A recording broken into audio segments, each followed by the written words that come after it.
course, we know that very well in America.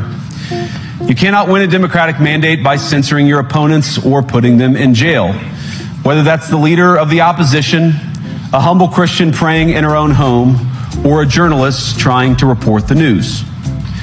Nor can you win one than this administration's. Well, I heard his speech, and I tell you, you're talking about JD's speech, right? Yes, sir. I heard his speech, and he talked about freedom of speech, and I think it's true in Europe. It's losing. They're losing their wonderful right of freedom of speech. I see it. I mean, I thought he made a...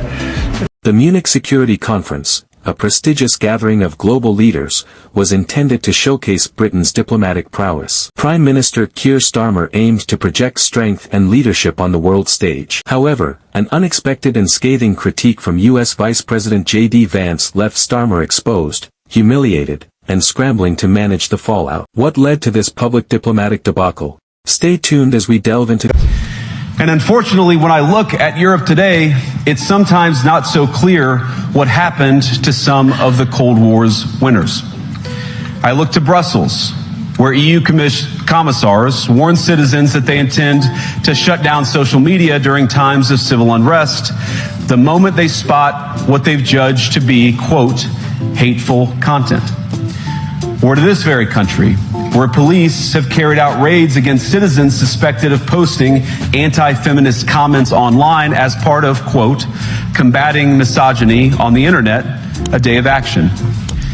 I look to Sweden, where 2 weeks ago the government convicted a Christian activist for participating in Koran burnings that resulted in his friend's murder.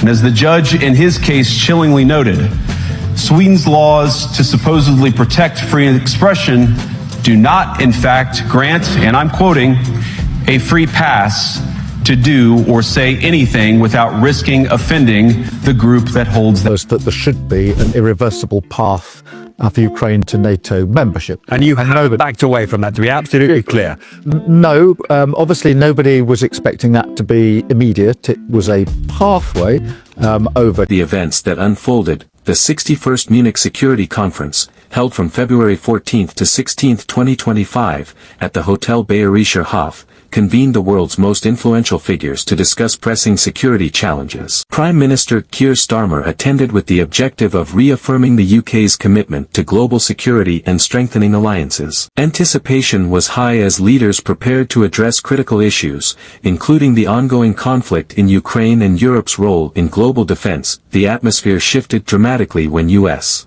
Vice President J.D. Vance took the stage. Known for his candid rhetoric, Vance delivered a speech that stunned attendees. He criticized European nations for their perceived complacency in defense spending and reliance on U.S. military support. Vance emphasized the need for Europe to take greater responsibility for its own security, stating, "The crisis facing Europe is one of our own making." His remarks were a clear admonishment to European leaders, including Prime Minister Starmer, who had recently reaffirmed Britain's support for Ukraine's path to NATO membership, was visibly taken aback by Vance's pointed comments. The Vice President's speech not only undermined Starmer's efforts to showcase UK leadership but also highlighted divisions between the US and its European allies. The public nature of the critique left Starmer in a precarious position, as he had to address both domestic and international audiences in the aftermath. The immediate fallout was palpable. Media outlets worldwide reported on the apparent rift between the US and Europe,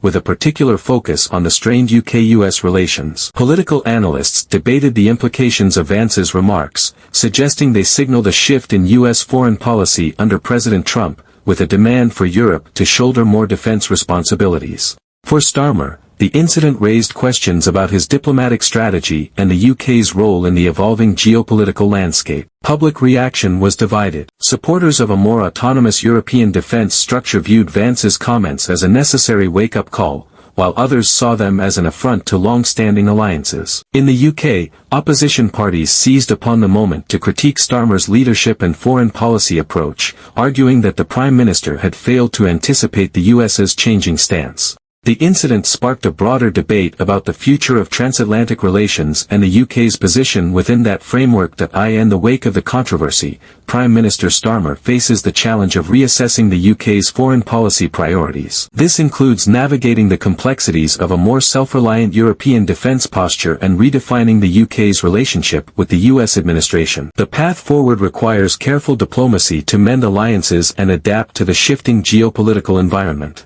The Munich incident serves as a stark reminder of the dynamic nature of international relations and the necessity for agile and anticipatory leadership. Now, it's over to you. What are your thoughts on Vice President J.D. Vance's critique at the Munich Security Conference? Do you believe his comments were justified, or did they undermine essential alliances? How should Prime Minister Keir Starmer navigate this diplomatic challenge? Share your insights and opinions in the comments below. Don't forget to like this video, subscribe for more breaking political news, and hit that notification bell. We'll be here to follow every twist and turn in this developing story. Until next time, stay informed, stay engaged, and stay vigilant.